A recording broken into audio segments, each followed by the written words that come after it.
आकांक्षा किती आकांक्षा किती टेम्परेचर म्हणली 91 वर आपण राहीन तरी का बक्की एक 40 वरच आपला नुसता बरं गामा गुम होतोय तरी 91 वर किती व्हायचं आपला होय तुला वाटत ना असते हे 91 म्हणले आता कसं. तर नमस्कार मित्रांनो, आजच्या नवीन ब्लॉग मध्ये तुमचं सर्वांचं स्वागत. आत्ता टाइम झालाय 5:30 वाजलेत आणि आम्ही घरी आलोय ना. काय उद्योग झालाय, ह्या गोणीमध्ये ना वाळू भरून ठेवली होती. कुणीतरी ना गोण फाडली ना अख्खी वाळू बाहेर काढली. अजून एकदा होतं तुम्हाला, ही कांद्याची गोण आहे ना वरती होती, खाली पाडली. कुणी पाडली काय माहिती. सगळं रांगात कांदच झालं. गोणीत अख्ख्या भरून ठेवली.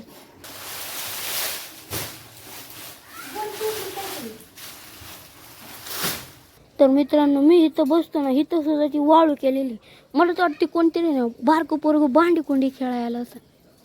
ह्याच्या इथं माती सांडली. मोठं माणूस तर असं करणार नाही. तर मित्रांनो, कूलर मधलं पाणी संपले आणि आईने कूलर चालू केलाय. आई मोटर जळ ना ग. त्या दिवशी एवढं पाणी आई पण रियांशवानी डोकं आई त्या दिवशी पाणी होतं ना तरी तू कूलर चालू होता.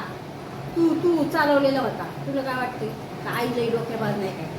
तुम्ही एकदा तरी पकडून दाखवू, कळलं का? म्हणजे काय म्हणायचंय तुला? म्हणजे काय तू बी एवढ्या ह्याच्या पाण्यावर चालवते कूलर? हो नाही का आई.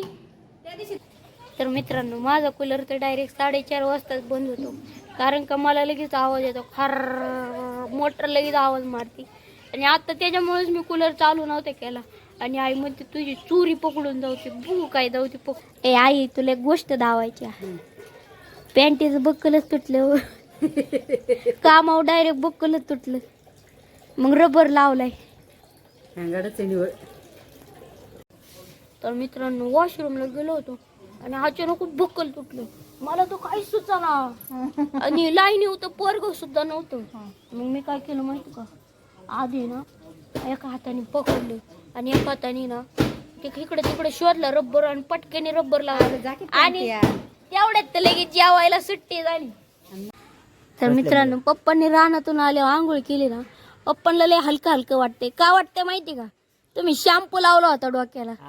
केस अशी उभे राहायचे, आता किती छान दिसते. हा, आणि आकांक्षा पण लय म्हणते लय भारी दिसताय, लय भारी दिसताय. तर मित्रांनो, आकांक्षा मोबाईल आणायला गेली टेम्परेचर बघायला. आज किती टेम्परेचर होतं. आकांक्षा किती टेम्परेचर म्हणली 91 वर आपण राहीन तरी का बक्की 40 वरच आपला नुसता बरं गामा गुम होतोय. 91 म्हणले आता कसं होईल आपला हाल. मेल असतं. होय पप्पा, 91 टेम्परेचर असतं तर आपलं काय झालं असतं. खाक झाली असती. आकांक्षा असं का म्हणते मग. तर मित्रांनो, सगळ्यांना प्रश्न पडला, 91 टेम्परेचर 41 असू शकतं, पण आकाश 91 टेम्परेचर. वेस्ट इंडिज मध्ये सुद्धा आहे ना एवढं टेम्परेचर नसेल. किती आहे टेम्परेचर? आकाशचे टेम्परेचर धावते. अरे ते हे झालंय, थंड झालेलं वातावरण धावतंय ते. अरे नव्हतं बघ बघितलेलं मी. अरे काय नव्हतं खरं सांगते. अरे 46 धावतंय ते, थंड आहे. मग ते रेंज आहे 60 दिसतोय बघ. काय आकाशच्या येड्यात काढते. बघ इथं 60 दिसतंय मला. पप्पांचा चष्मा आलो, पप्पाला बघू दे. हा धरा चष्मा.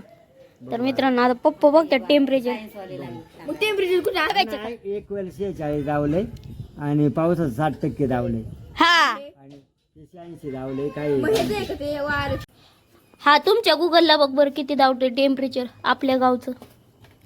तर मित्रांनो, आकांक्षाचा मोबाईलला वेगळं धावते, आधी तिच्या बघू 29 धावते. बरोबर आहे. आकांक्षा यांच्या मोबाईलचं काही खरं नाही. तर मित्रांनो, आईने पपई कट केली, सगळ्यांना वाटले. रियांशला पण द्या. दर रियांश दर पपई आहे. तर मित्रांनो, आतापर्यंत आमच्या 2 पपया खाऊन झाले. रियांशने 3 खाल्ल्यात, तिचं 2च खाल्ल्यात मी. ह्याला लय पपई आवडते रियांशला. नुसतं गर खातून बाकीचं तसंच ठेवतो.